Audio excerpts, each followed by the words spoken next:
Now we had even more ideas. So they tell me that construction work is often referred to as a man's job. Do you agree with that? No. Do you agree with that? No. I'm an iron worker out of Local 46. Plasters Union, BAC Local 1. Journeyman roofer, Local 3 IBEW. I'm a 1087 glazier. Steam fitter, Local 638. I've been a carpenter. Been a carpenter for almost 30 years now. And it's not a job, this is a career for me.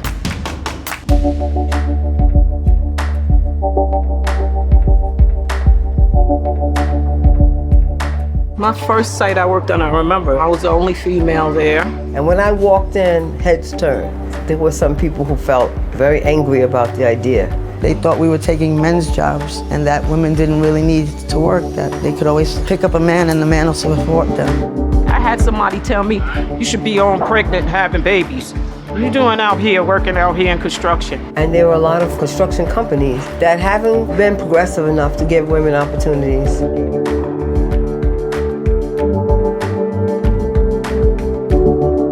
We have to put the mechanisms that allow for women to be included. It has to change. It has to accept the diversity that's coming into the business now.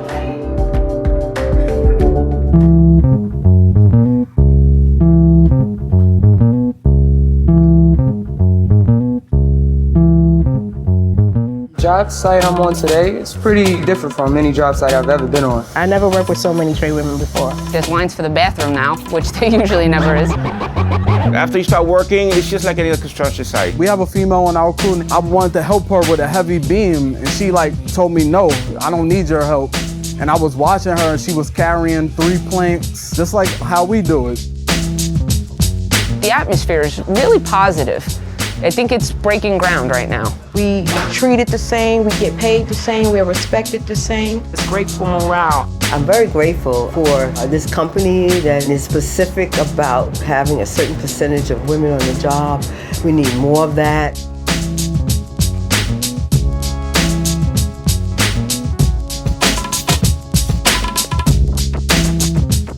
The Women's Building is something I'm definitely looking forward to do. It's another way to show how women are united. I just want every woman to be able to shine. And that's what this building is about. It's really not theoretical, nor is it happening in the future. It's right now happening that we are changing possibilities. It's history in the making. It's our moment.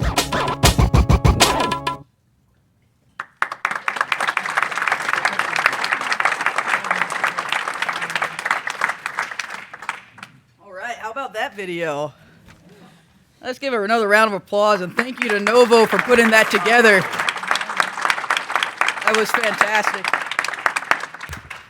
So Sarita sends her apology. She got delayed, and so she will be here soon. But in the meantime, I'll be your sole conductor for this ride. So buckle up. I just got my license. For over 30 years, Jobs with Justice had stood side by side with working people as they fought for secure jobs that enable them to support their families and have thriving communities. And the construction sector has long offered opportunities for people without a college degree to earn while they learn, working on the job site, and also learning lifelong skills through apprenticeship programs. Yet, while construction careers are rewarding, they continue to remain difficult for women and people of color to access. Additionally, the careers and wealth generated by construction projects for contractors, engineers, architects, and asset managers remain largely in the hands of white men.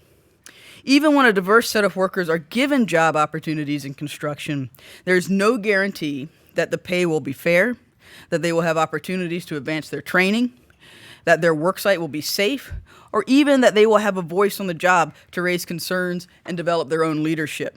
But we are here today to think and to work together to raise standards and opportunities offered by construction.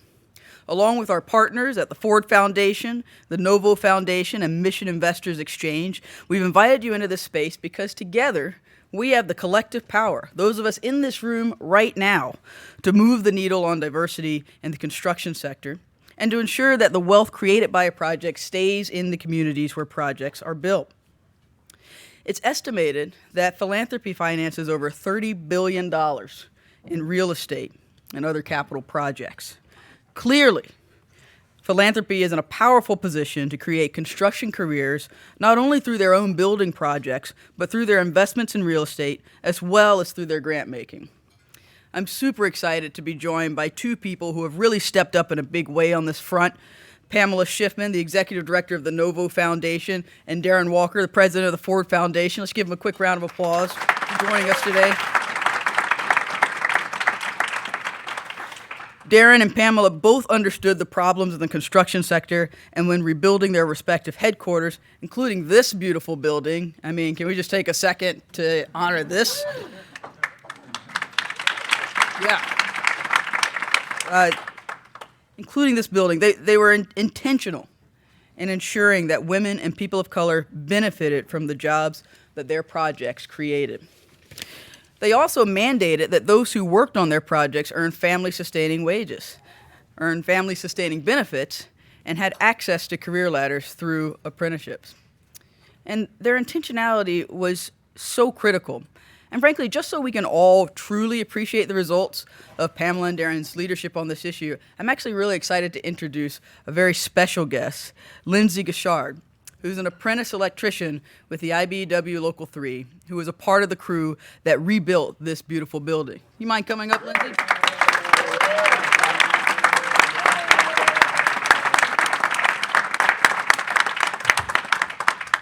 Both use this one. All right.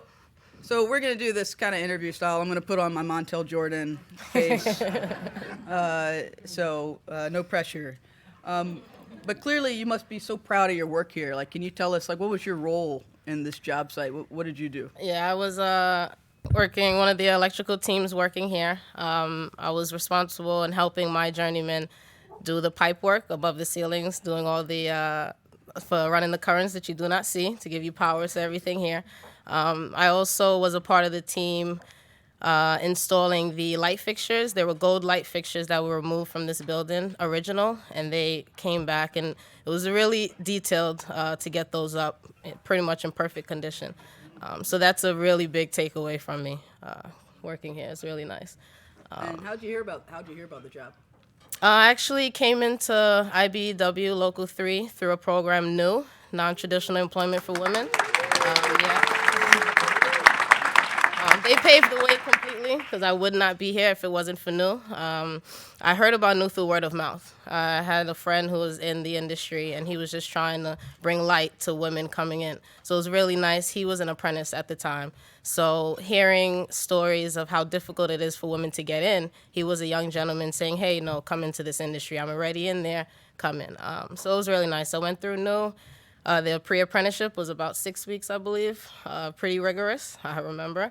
But it trained me for where I am today, so I appreciate that a lot. Yeah. So then, last question. This is the hard one. This is the one where it gets quiet. All right. Ask you serious. Let me think. Right. I'll focus. Now, prior to this position, you had a pretty decent job as a technician at Best Buy, right? Yes. And in fact, you had to take a pay cut. Yes. To become an apprentice. Yes. I was. Yeah, absolutely. I was with Best Buy, pretty much one of their IT technicians, working with in the entire district of the east of New York, making sure that all the registers and you're seeing the TVs and the internet and everything is working. So I took a pay cut coming here. It was a little rough, but the benefits, the long benefits outweigh tremendously. I wouldn't change a thing at all in my decision making. At all. I wouldn't. It's a struggle, but it's worth it in the end. It's worth it in the end. You go strong 5.5 years, finish the apprenticeship. And even as my first job site, this was my first job site, Ford Foundation. And it was amazing that they had the requirement for females, because everyone that I spoke to, whether they were a female or a male, an apprentice or 30 years in, they've never seen that before. And that was amazing to me, so it was pretty nice. Yeah. Anything else you want to tell us about working here? Your experience here particularly? The building is amazing. I would say that. The building is amazing. I was here for the demo, so I saw it turn around pretty nice. Really welcoming environment. One thing I would say, because I've heard stories of job sites with bathrooms for ladies, because there were so many women on the job site, they had to make sure we had restrooms. So that was never an issue. It's the little things that help, so. Thank you, Lindsay. Thank you very much. Thank you so much for being here.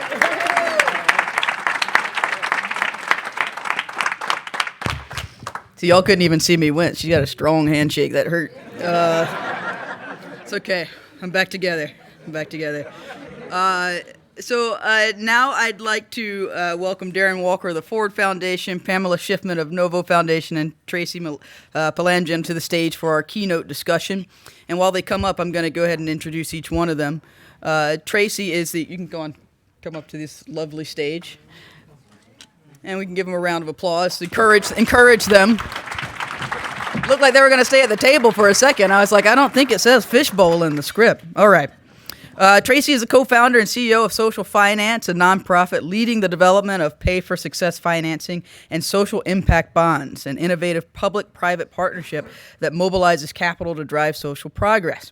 Tracy is committed to reimagining the role of capital markets and enabling measurable social impact. She serves as the vice chair of the U.S. Impact Investing Alliance and is a trustee of the Sarita Foundation. Let's give a round of applause for Tracy.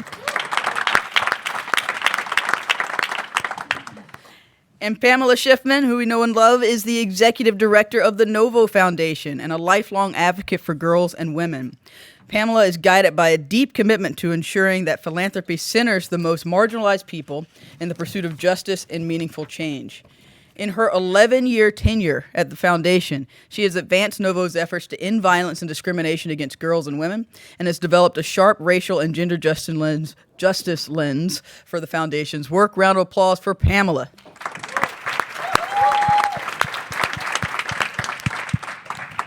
And last, perhaps needing no introduction, is Darren Walker, the president of Ford Foundation, an international social justice philanthropy with a $13 billion endowment and $600 million in annual grant making.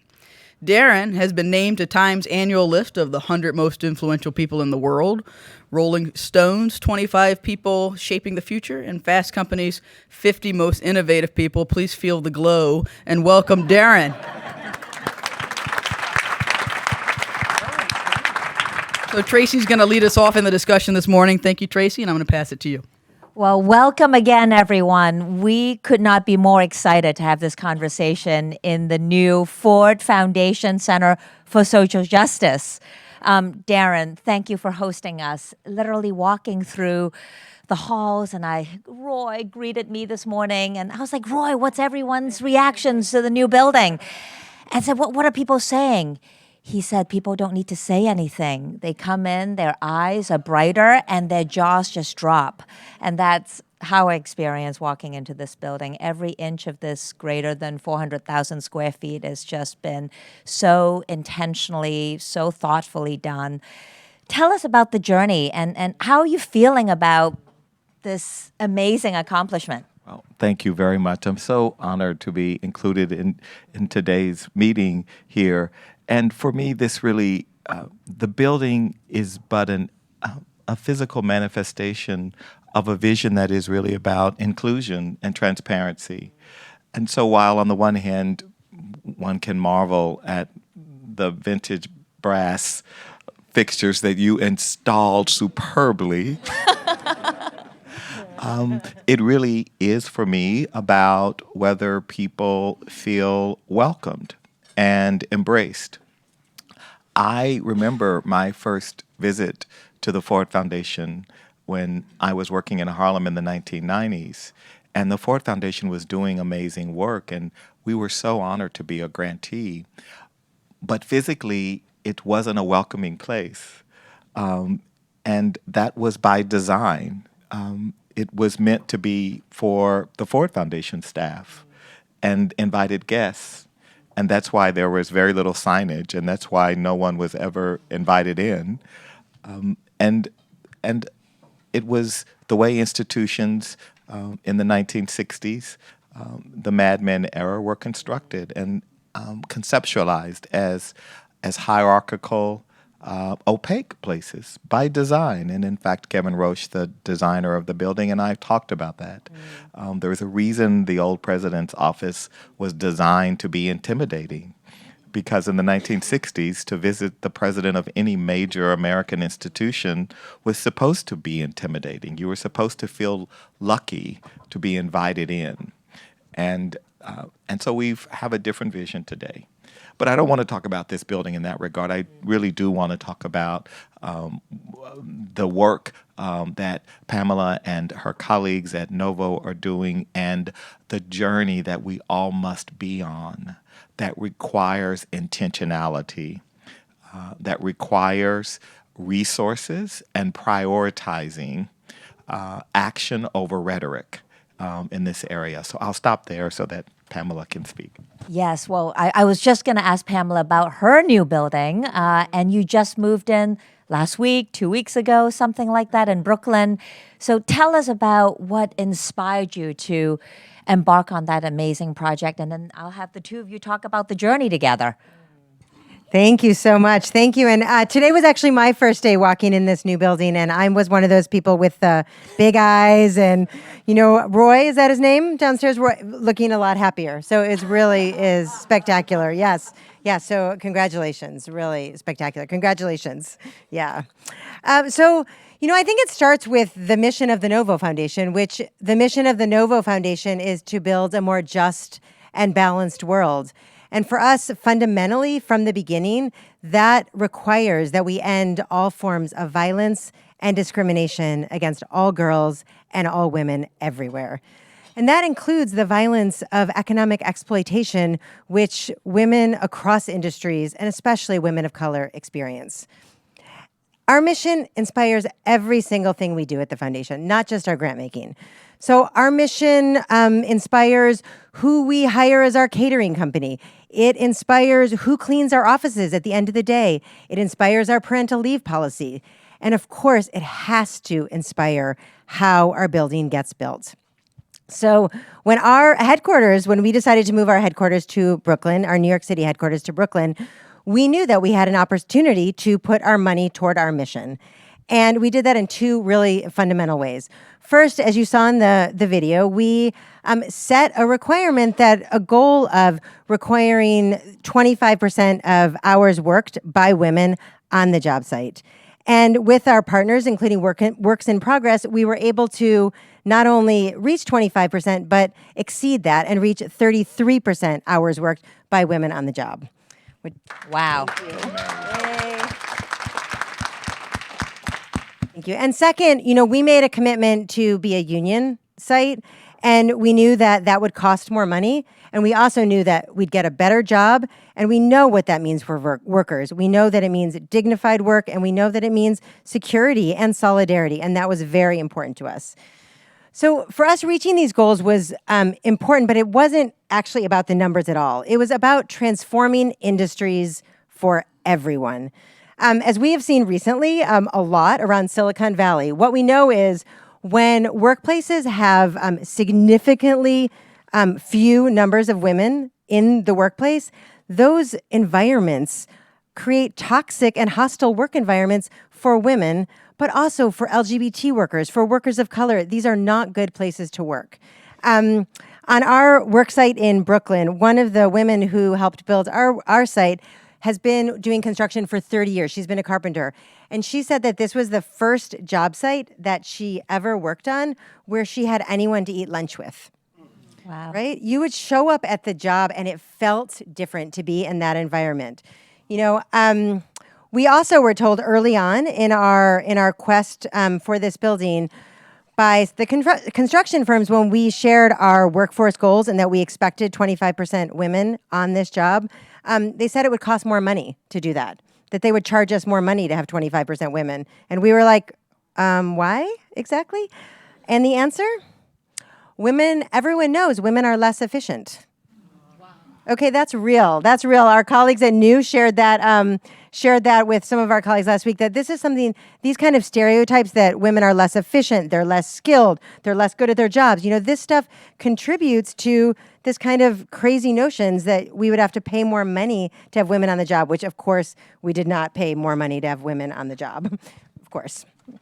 Yeah, so just to say, I think that for us, those are really the kinds of fundamental barriers that we need to shift. And it's why it's so important that I think we in this room are thinking about how we use our power and our leverage to shift and transform industries. That's extraordinary. Darren, did you have a similar type of requirements in the procurement practices, and how was the journey for Ford? Sure. So let me just go back and say, for me, this journey began when I was at the Abyssinian Development Corporation, and we in the 1990s in Harlem, as a large owner of property, put in place our own objectives around unionization, around people of color and people who lived in the Harlem zip codes. And it was truly shocking to find the ways in which the systems of the industry, just as all systems in this country, the system of construction was constructed with racist outcomes, right? And so I remember being up when we were doing the Pathmark project and saying, we would like to see a third of the people from this community be on site. We were told by the unions that that was absolutely unachievable and a completely ridiculous idea to believe that we could do it. And it was a fight every day because the entire union system was there to battle us. And it was my first introduction to the industry, and it was my understanding of the way in which the construction industry, just like every other industry, they're no better or worse. Most industries in this society are constructed to get us the outcomes we get, right? So choose the industry, choose the sector, and when you say, wow, look at this disparity, it was designed to deliver this disparity. And so if you want to change that, you have to think about an alternative construction that does not, that cannot be transformed without taking on the system. So we're kidding ourselves if we think that a few foundations have the leverage alone to change a system. We need to have some humility. The reality is, to change those systems, we're going to have to intervene in the middle. We're going to have to bring ideas and concepts from the margins to the middle. And this idea, I can certainly tell you, in 1995, forget about women, people of color, local people, people from Harlem working on Harlem projects. The idea that they should have some benefit, financial, economic, training, skills, was a completely marginalized idea, completely marginalized. Today, it's not a marginal idea. Nobody scoffs at it anymore because we've been demonstrating. And so for us, we had the same experience. We hired a woman-owned construction firm, Hennigan Construction. Thank you very much. Our numbers were not as good as your numbers, Pamela. We only got to 9%, and it was a struggle to get to 9% That's of women. 3x the industry average. Yes, it is 3x the industry average, but Adrian Grad, who was our project manager on this project, again, it is a struggle. And you have to intervene with intentionality and holding people to account. We were at 48% people of color on the site. Wow. These are numbers, though, that don't just happen. They don't happen without vigilance and without leadership. And what we need to be able to do is to influence other organizations that for this remains a marginal item. I mean, in terms of their own practice. So what are the CEOs? What are the board's views and policies and actions on this range of issues that we're all focused on? Those are the questions for me. That's critical. You are what you measure. Right now, people are not even measuring. Most job sites don't have these requirements, let alone even measuring what the baseline is. And but you're absolutely right, Darren. If every foundation can begin to lead in his or her capacity through their own building projects, through their grantees' building projects, because $3 billion gets spent in capital projects every year. That's a lot of money. You know, if NoVo can demonstrate that you can have 33% women and 48% people of color at the Ford site, you can really begin to see change. It's extraordinary. A question to both of you, Darren and Pamela. You know, these challenges are gnarly, they're persistent, and despite the great progress since your time in Abyssinian, it's still 3% of women. I think minorities and people of color are disproportionately represented in the lower level jobs. They're not really owners. They're not the supervisors. And then Latinx workers are experiencing more fatalities and injuries. How are you thinking about these issues in line with your other social justice objectives at Ford, at NoVo, and other social justice organizations? And how is this a representation of the kinds of shifting of power, both in terms of for the workers as well as for the larger systems that you're trying to influence? I mean, it's absolutely, just to say, I think it's 100% fundamental. It is critical to mission. If you are not living your values and living your mission in the very construction of how you either create your own home or support your grantee partners to create their own homes, you're not living your values and you're not living your mission. And, you know, I think when we think about foundations only as about grant making, we're just leaving so much on the table. We're leaving so much on the table. And just the opportunities for transformation in these sectors is profound. I mean, I think we heard what happened at Ford. We're hearing what's happening at NoVo. I think for our colleagues to be able to see what is possible, and what we heard the same thing. This idea of well, women don't want these jobs. You'll never find women. People of color aren't interested. We just can't find qualified people of color. It's that's not true. It's just simply not true. We have to just say that loud and clear. And I think when we collectively say that we won't settle for less than that, we actually are going to see the progress made in these sectors. And I think it's I just was in a presentation about inequality, and the presenter was talking about the amount of wealth is in the hands of so few people. But there was a 30-minute presentation about wealth, and they never talked about power. Yeah. And so what was frustrating about the presentation was we ended up spending our time demonizing wealthy people as opposed to saying, this is about power. Right. Yes, but this is about power. And unless we are willing to engage in that discourse about the disproportionate amount of power too few of us have, including our own institutions who are culpable in this, and what do we do about our culpability to use our wealth and assets? And to me, this is why, when I became president and we talked about the vision for Ford going forward, I talked about how we use our assets and both this building, but of course, importantly, our own endowment. And so it is important for the next frontier of work to talk to our asset managers and the portfolio companies that are in the real estate portfolio, to ask them these questions. And not just the real estate portfolio, the other portfolios where there is absolutely construction going on, and where there are other ways in which not just construction, but other, just as you said, even in building maintenance. I mean, there are so many dimensions of this that foundations, because quite frankly, our institutions, for all of our proclaim progressiveness, we are fundamentally conservative.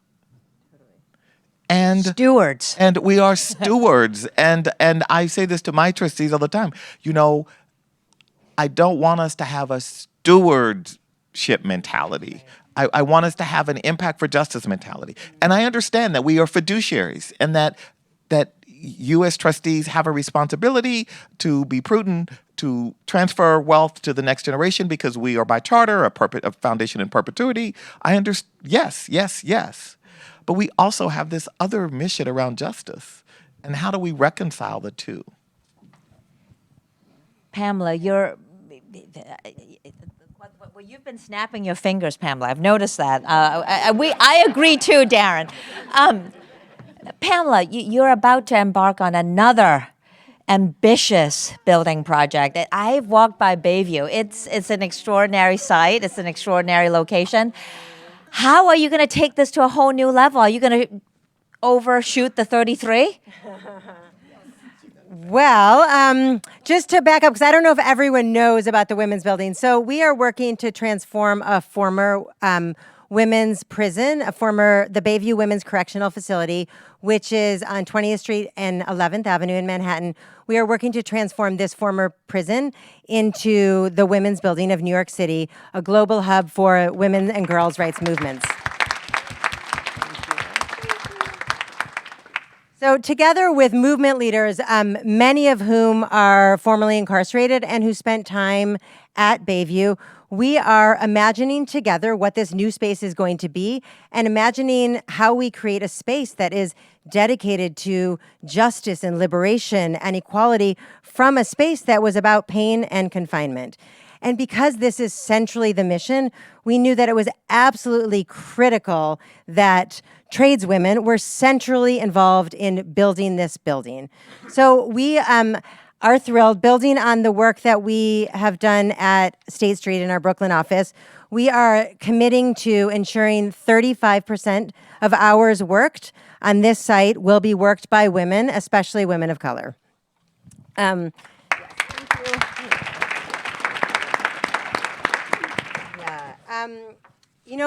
Again, though, I think our goal is not just to change one work site, right? Because that's not enough. Our goal is to shift power, as you said, Darren, and to shift all industries that intersect with our work. So just as one example, we held an open competition, an international competition, to select the architect for the women's building. And one of the requirements that we put out there for the architect for the women's building is that they needed to have women in senior roles in their architecture firm. Well, what was so interesting is what we heard happen from lots of people in the architecture industry is there was a lot of scurrying around to promote women because they could not apply, right? They could not apply. And it actually just helped, I think, to make visible what is sometimes invisible. We don't always see the ways that our racial and gender inequalities are showing up. And so this opportunity really provided incentive to say, actually, this is a really great project. We want to apply and we want to be successful. So we're thrilled to be able to be working with Deborah Burke Partners. They have a phenomenal, racially diverse group of women who are working on this project. And we're just super excited to be working with them. But across, we're really trying to do that with every industry we work with.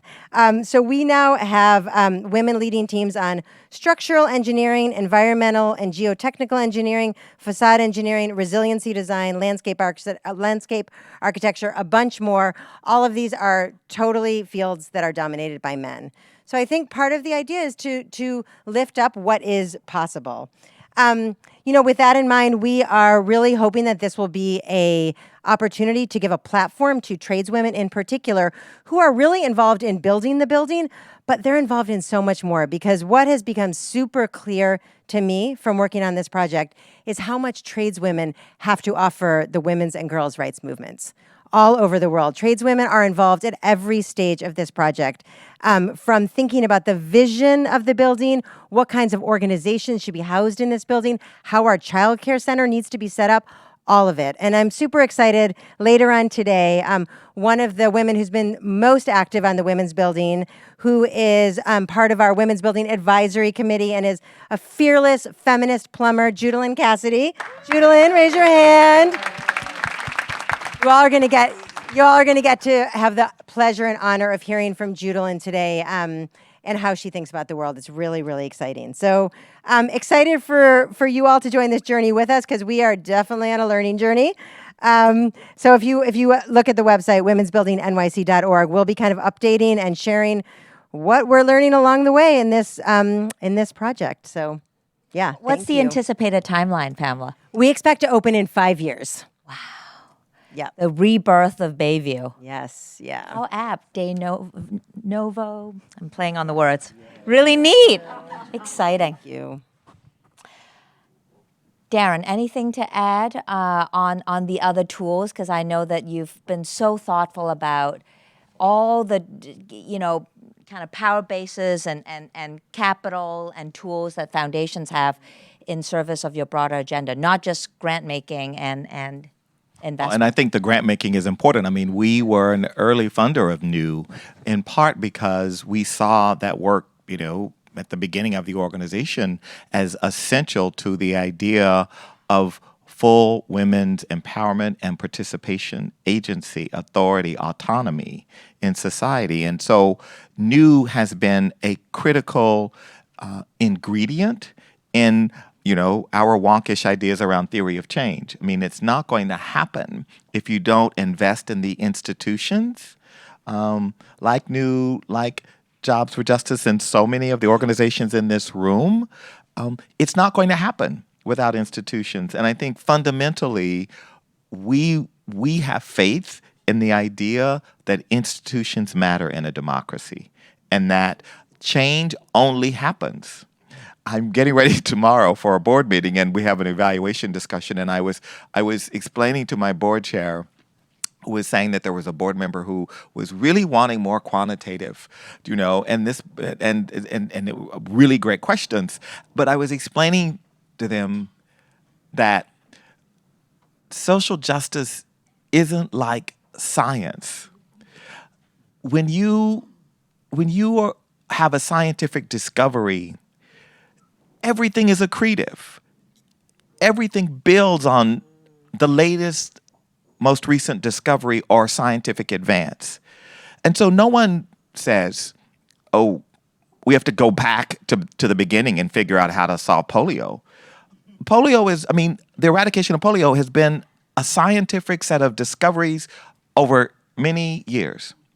Social justice is not like science in that regard. It's not accretive necessarily. As we are learning, we just made a grant to a group of racial justice organizations to do the exact thing we made grants to 50 years ago, to sue states in the South for voter suppression. It's the same grant, because justice doesn't work like science. And so we have to know that the work that we are about has to be about a journey that never ends in a democracy, and that without vigilance and without boldness and foundations supporting risk takers, justice is not going to be advanced, as we have seen.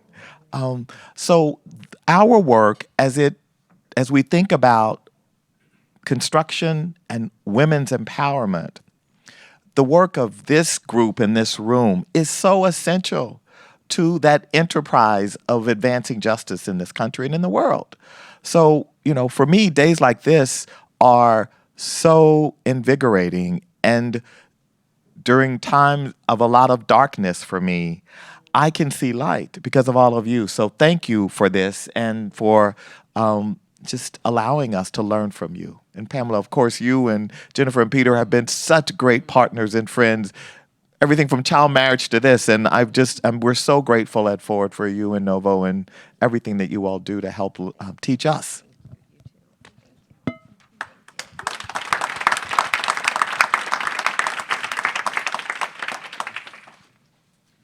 Yeah. Quick final comments. Is that any question? Do you have a question? No, please. Well, I was hoping that we could introduce the impact investing as a lever. Yes, And, exactly. Sorry, I thought you were, sorry, apologies. So, good job, yeah, perfect. Yes, thank you. After Darren's poetic call, that social justice requires work, and I'm going to bring you back to the technical. No, but it's actually not technical and it's totally essential. So I would love if you could share a little bit. You've been asking us questions. We would love to ask you a question now, which is actually if you could just tell us about your work and the mission of your organization and how this fits in. Yeah, and it's apt that we're talking about the construction industry because the tools that we've been building, these impact investing tools, is increasingly very aligned with the values that we're talking about today. So for context, Social Finance is a young nonprofit. We're 9 years old, and we're very lucky to be a grantee of the Ford Foundation. And we're a funky nonprofit in the sense that we work at the intersection of finance, policy, and social change. And we're really thinking about how do you devise systems and structures to begin to shift power among very different stakeholder groups like the public sector, like the private sector, and civil society. And the first tool that our firm pioneered is called the Social Impact Bond, which is an effort to bring together the public sector. Typically, we work with state governments. The private sector, we work with return-seeking investors who are obviously impact first, but they're also looking to deploy investment capital. And then the nonprofit sector, organizations that day in and day out deliver direct services to clients and participants. And I'll bring this to light in a real example. So back in 2012, we partnered with Andrew Cuomo. This was the first state-level pay-for-success project, the first social impact bond in the United States, focused on bringing this cross-sector partnership to solve a problem for the state, which is how do we reduce recidivism and increase employment for those who have left prison. So with that mandate in mind, we went out and recruited private capital. Bank of America Merrill Lynch helped us raise almost $14 million that will go toward as grant money to a fabulous nonprofit in the New York area called the Center for Employment Opportunity, CEO, that many of you might have heard of. CEO has a long track record of helping people who leave prison get jobs and stay in their jobs and get reintegrated into the community. And how do investors get paid? This is the hook. We hold a performance-based contract with the state of New York, which stipulates that the state would need to repay the investors if CEO is successful at reducing recidivism and putting these people into jobs as a result of this project. Now, almost a third of the CEO clients actually end up in the trades. The trades are actually an industry that's very forgiving with people who have incarceration records, and it's fabulous. A lot of times they're actually not union jobs because of the pay structure. These people actually need a living wage to go on with their lives. But the project is going extremely well. It's still in progress and will be wrapping up later on this year. But this is a new public-private partnership that allows governments to invest in programs that work and allow the private sector to help usher in the kind of outcomes that we want to see in our community. And what's particularly exciting about this conversation today is that in addition to the Social Impact Bond, we have just launched a new strategy called the Career Impact Bond, which, Darren, you have not heard this one, which instead of governments paying for success, we are helping individuals like you, Lindsay, to access training programs, whether it's being an HVAC technician or plumber or electrician, being a coder, being a welder, being a truck driver, all the jobs that are middle skilled in this country that represent the 7 million unfilled job openings in America. We're going to finance low-income and disadvantaged populations to access those training programs at no cost to them.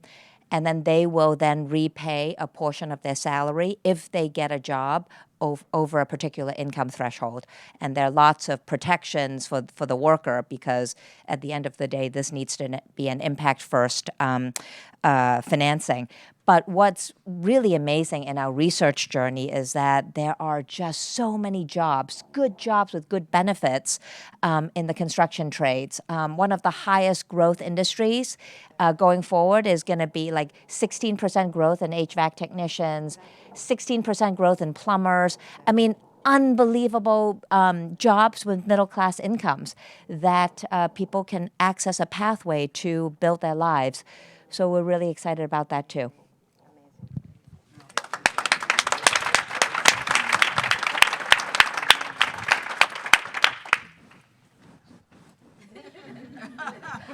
Pamela, take us home. Any words of wisdom for those in the room who are thinking about their grant-making lever, their procurement lever, their investing lever, to begin to get into the arena? Yeah, a couple of things. One is listen to tradeswomen. I think they really do know how to create more just and equitable workplaces for everyone. Second, I think, is we need to count race and gender together. We count what matters, right? We count what matters to us. And what we have found over and over is this industry in particular is like counts minorities working on the job site and women working on the job site. It's like we actually need to think about how do we promote women of color in these construction jobs, right? So we have to count these together. That would be the second thing I would say. And I think the third to say is, you know, transformation in this industry is totally 100% possible. There is just so much potential. And I think what we have to do in this room is count each other as allies in learning, because we're all on a learning path, I think, to figuring out what we can do to help ensure that these industries are just and equitable for everyone. And so I would just love to count myself as a learner and a colleague, and would love to continue to work with all of you toward figuring out how we can do better in our sector to help ensure that these jobs are excellent, good jobs and available to everyone. Thank you.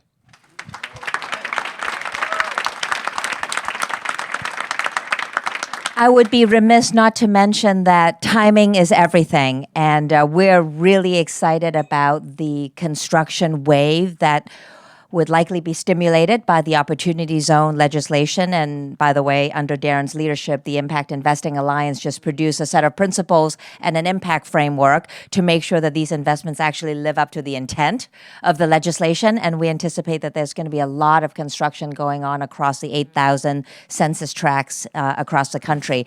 And if we can all leave this room and actually ask those questions and make sure that building projects that we may not directly touch, but, you know, through degrees of separation, just be intentional about how we think about the trades, the jobs, the composition of the workforce, we can begin to make a mark. So it is only apt that we're meeting in the Nelson Mandela room, because one of my favorite quotes from him is that everything seems impossible until it's done. And here's to getting it done.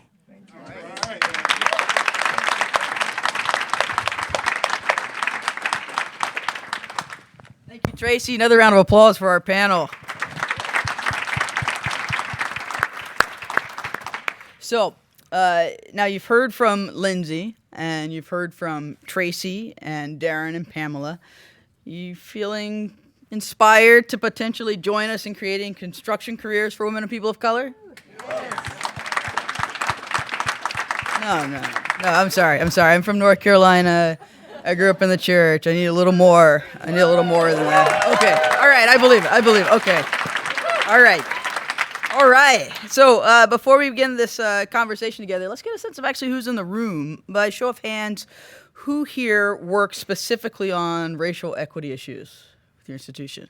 All right. I see you. And what about gender equity? All right. So some overlap there. And who works with communities and individuals harmed by mass incarceration? All right. Yeah, good number of you all.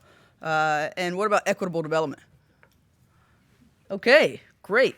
So clearly there are many cross-cutting issues in the construction sector that align with the work of our respective institutions. I hope you are inspired to act because, as I said earlier, and as was heard on this panel, philanthropy is in a powerful position to build access and equality in the construction sector. Yet, while philanthropy generally tackles social problems through grant making, we're actually asking you today to consider the impact of approaching the construction sector a little more holistically, like Darren said, from the margins to the middle. That's why we've invited a wide range of leaders and staff from different divisions within foundations and other institutions to be in this room today, right? In fact, for those of you who are with foundations, who are you actually from the operations and procurement side? All right, welcome. We don't often get to be in a room with you. I don't often get to be in a room. What about impact investing? Yep, all right, right on. See, all of these divisions intersect with the construction sector, which we're going to dig into momentarily. But right now, I imagine that you also have some questions about how you're going to be able to move this work within your own organizations. Not to fear, not to fear. I have all the answers right here. They're right in your little folders in front of you. In fact, if you'll open it up, there's a document inside called Building Access and Equality, Principles for Construction Careers. Maybe this isn't all the answers, but it should provide at least a little bit of guidance, right? Okay, great. So in this document, we clarify what a good job in construction looks like, and we also lay out a set of principles that those financing construction projects should adhere to in order to ensure that projects are creating secure, safe, family-sustaining jobs that are accessible to everyone, regardless of race, ethnicity, and gender. This document also includes a set of action items and examples that give you all a roadmap for adopting and implementing the principles. So keep it with you today. We're going to be referencing these concepts throughout the day. And this is a working draft. We really invite your feedback as we're going along, as we're having these various discussions. While this document should be helpful, we also hope that the workshop spaces that you're about to go into will really help clarify things for you. We're excited to have folks in this room who have already begun to think intentionally about their interventions in the construction sector. However, we have not set up a bunch of panels of experts to talk at you. Instead, we're hoping that these workshop spaces will allow us to learn from each other, learn from you, and specifically learn what resources and support you'll need to bring this work back to your own institutions. And because the workshops are intended to be learning spaces, we really want to encourage candid conversations and ask that you don't quote people without their permission. Definitely don't tweet us without our permission. Just kidding. You can tweet all you want. Well, you can tweet me. Don't tweet. Whatever. I just totally contradicted myself. Ask permission. That's the rule. Okay, great. And additionally, we have funders and grantees in the space together to learn. So this is not a space where we're pitching programs and organizations. We're actually trying to really understand how we can make this work and have real impact, like Tracy said earlier. And before I invite some folks up to explain what the different workshops are, I just noticed that my co-conspirator has arrived from D.C. late. So I just want to acknowledge Sarita Gupta, who is in the room, co-director of Jobs for Justice. So I have to say, at Jobs for Justice, we usually have a tradition when someone's late, we make them stand up, sing and dance, give something back to the room, give the time back. We won't do that. Maybe we'll think of something later. We'll think about that later. But with that, I'd like to ask Melanie Audit, Senior Vice President of Mission Investors Exchange, to briefly describe the workshop on impact investments. Melanie. Thank you, Smiley. Yeah. We wanted to keep Darren and you, Tracy, and Pamela here forever, I think, and really want to thank you again for the wonderful work that you all are doing. And thank you, Smiley, so much for having Mission Investors Exchange as a part of this event. There's never been a better time for our 250 foundation and other members to be a part of this work together with you and with the NoVo Foundation. And here at Ford Foundation, we're really grateful to be here today. I do want to let you know about the first workshop, and that's on impact investing. And I want to acknowledge our CEO, Matt Onek, is here. You'll hear from him later today. But as far as the workshops go, there are 3. The first one will be in this room still, and the 2 others are down the hallway. But the impact investing one brings together several foundation leaders and a large pension advisory firm. They're joining us in the Berta Cáceres room. And this is to ignite an interactive conversation with real examples that span the impact investing continuum, from mission-related investments to shareholder engagement to program-related investments. And we also have a treat, and then that we're going to be able to learn a little bit more about social finance with one of Tracy's colleagues in that session. The goals of all the workshops really are to work together to identify action steps. We heard how important it is to get beyond the rhetoric and really be able to proceed. And we have planted igniters in these rooms from those places to help to get those conversations started. The things that we want to bring out of the sessions will actually be documented in those sessions and brought back to our reception afterwards. And those are these things. What do you and the field need? What are the things that you can do, and in our case with impact investing tools, that provide access to quality jobs and careers for women and people of color in construction? And the plan is for you to be able to take these things back with you to your foundation, these strategies that you can adopt or adapt with even getting to the nitty-gritty of particular language, say to bake into your PRI agreement, and really get started and build upon the efforts that you've already done. Again, that's in the Berta Cáceres room. Thank you. All right. Well, that sounds exciting. Really looking forward to that workshop. All right. So we got another one here. Let me just bring up, thank you, Melanie, again, for the partnership with Mission Investors Exchange and helping us understand how these strategies can be advanced through investments. Now, of course, many of you in the room here are from grant-making divisions, and I'd like to invite up Anna Quinn, manager of the Office of the Executive Director of NoVo Foundation, to give us a brief summary of that workshop. Thanks, Anna. Hi, everyone. Really happy to be here with all of you. So as Melanie shared, we have 3 concurrent workshops. The workshop on grant making will take place in this room, in the center of the room. So please do not try to sit at the edges.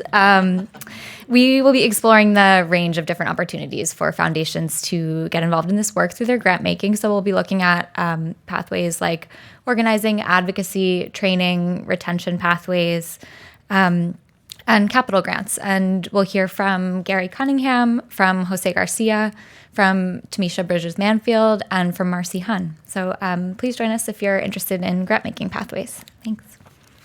Thank you, Anna. All right. Thank you, Anna. And then for the last one, finally, I'd like to introduce my fearless colleague, although it's unfortunate she's a Eagles fan. But anyway, Research Director Erin Johansson, Jobs with Justice, described the workshop on procurement. Thanks, Smiley. So for folks who are in operations and procurement, we're going to be digging in on the Ford and NoVo case studies and really understand how they met those goals and what sort of needed to be in place. So we have the big players from those projects in the room with us, which will be great. And so I think for folks to think about including racial and gender equity goals in your procurement systems, even beyond construction, I think our conversation will be really helpful. So invite you to join us. We're going to be back in the Muhammad Yunus room. All right. So workshops will begin at 1:30 sharp, and then we'll see you back here in the Mandela room for our closing plenary and reception at 3:15. But thank you, and thanks for joining us this morning. Looking forward to conspiring with you for the rest of the day.